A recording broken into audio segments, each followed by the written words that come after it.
Okay, so there are a few tests that I had forgotten during that exam, so I'm just going to re-record those to ensure that I do know how to appropriately complete them.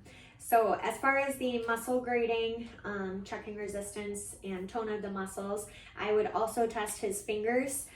So for that, have your fingers spread out, and I want you to resist my fingers. So this is testing the adduction of his fingers, which is a 5 on the muscle rating scale. And I'm also going to test the abduction of his thumb. Okay, and that's also a 5.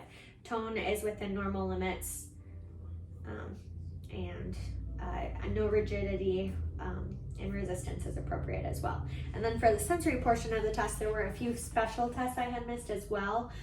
We did perform the vibration test, but there's also, if that original sharp and dull test was positive, then I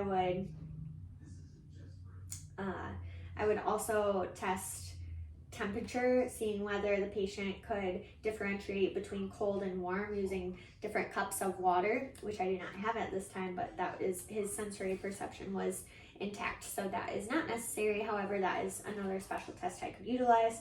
And then another one is the proprioception test. So for this one, I will have you close your eyes and uncross your legs and hands for me.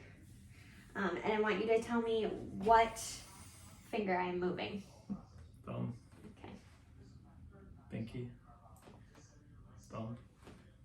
Pinky. And then also keeping your eyes closed, what toe I am moving. Big toe. Little toe. Big toe. Little toe. Okay.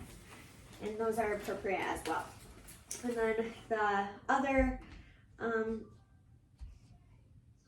test I had forgotten to perform is, as far as the reflexes go, the asterixis reflex. So for this one, I'll have you put your hands out, fingers spread out like you're stopping traffic. Okay, and I don't notice any abnormal movements of the wrist, so that is within normal limits. And then also we would test his resistance to wall noting the scapula moving. So for this one, I would have you press your hands up against this wall for me. Mm-hmm. With resistance, noting that the scapula wing out with that test. And that concludes the rest of the neuro exam.